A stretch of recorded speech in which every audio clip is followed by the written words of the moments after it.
Hello everyone and welcome back to the channel. We are going to talk about all the games that were nominated this year for Game of the Year. Those games are Mario Wonder, Resident Evil 4, Alan Wake, Baldur's Gate, SpiderMan II, and The Legend of Zelda Tears of the Kingdom. Starting off this video with Tears of the Kingdom.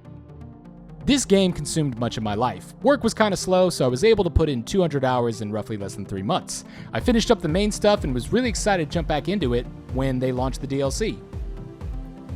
They never launched the DLC, which is a big part of this conversation. The game builds upon the first game with new abilities, 2 new layers to the map, and a bunch of new building mechanics that dial shit to 11 real fast. The combat moves themselves are pretty much identical, but this game is really only limited by your imagination and the fact that it is running on a console that has as much processing power as a toaster. It may be the most optimized game I have ever played given its limitations, but let's get into the fun controversy. Is it a game or is it a DLC? The arguments for it being a DLC are the overworld map is the same, the sky world is a really small part that was heavily advertised, the main story beats are extremely similar. You can say that about any Zelda game, but whatever. Most of the assets are reused, if not identical to the first game. These parts are all true. The creator himself has stated that the game was originally planned as DLC for Breath of the Wild, and that reflects in the final product.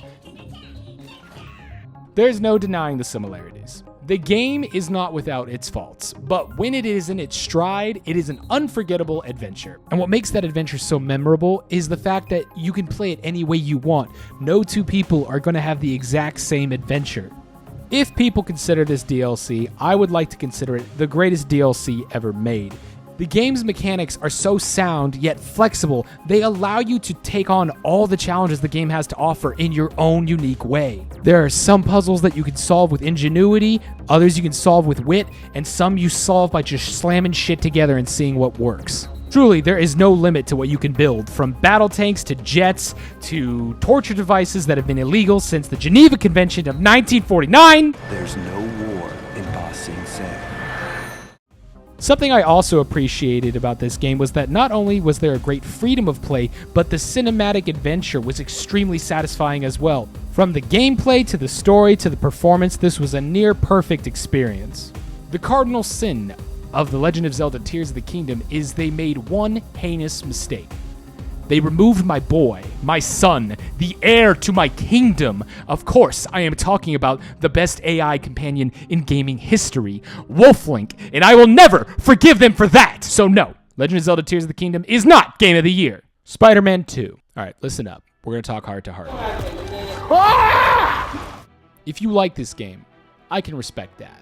If it's your favorite game, I can respect that. If you want to say it's the best Spider-Man game ever made, I can respect that. If you think it's Game of the Year in 2023 with all these big dogs, someone needs to put your crayon-eating ass in a f***ing MRI machine and scan your brain for damage. This game is only a contender in 4 categories: Bike Simulator, most bugs, the best MJ video game, and more minigames than a damn Mario Party. So no, there is no way that this game should win Game of the Year. But it just might. Speaking of Mario Party, let's talk about Mario Wonder. It's a Mario game. There's a high probability it might win. It's definitely fun. Unfortunately, you can't actively try to kill your friends in the game, so it's going to be a no from me, dog, but there's a high chance it might win anyways. This game is the gamiest of games to ever game in the history of games. Sick kicks, sicker guns, and the sickest of enemies. For a direct remaster, this game sure took its time to reinvent its own wheel. Many of the games this year feel very similar to their predecessors, but Resident Evil 4 stands out from the series and from its 2004 original. If you are straight, buy this game. If you are gay, buy this game. And if you're bi, this game. Bullet bonanzas for everyone. In most linear-based games, there's always one part that you hate replaying, but not this game. This game cuts the shit and says, you wanted more video game? Here you go, bitch. Everything added enhanced the flavor. Everything took out, I was good with. The DLC was also a fantastic way to help reintroduce segments cut from the original game, and they're even better than they were before. The game has flaws, but they're just not worth mentioning compared to the expert craftsmanship of every gun, animation, and story segment.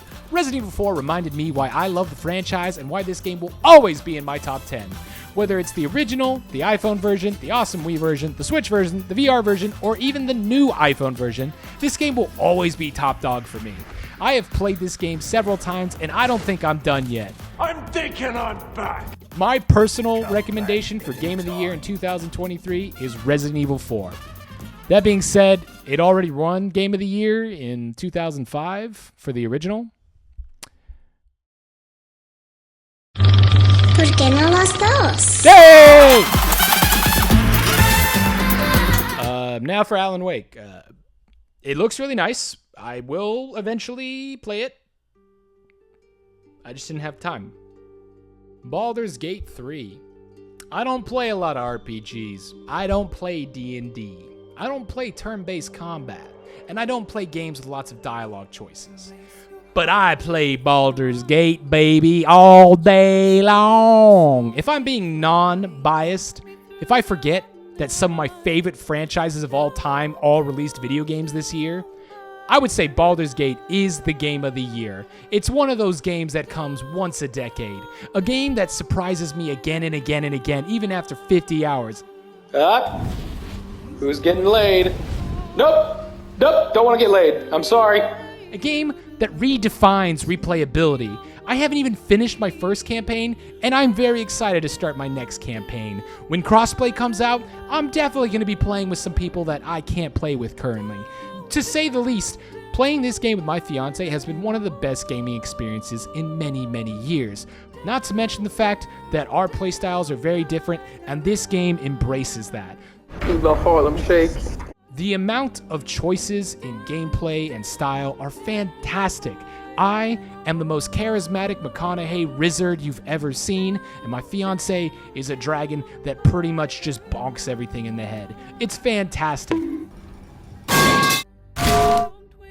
I know Act 3 can get a little rough, and I haven't beat the game, so it's a little early to say, but out of all the games I played this year, this is the one that surprised me and knocked my socks off the most. If I'm being not biased, I think Baldur's Gate 3 should be Game of the Year.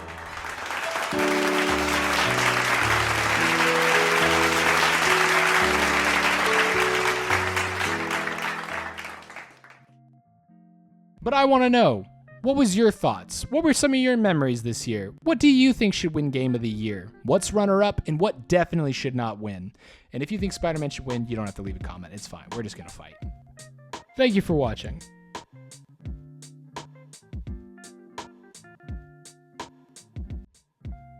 Oh, and subscribe. I think I forgot to say that, which is, I'm supposed to say that a lot more than I do.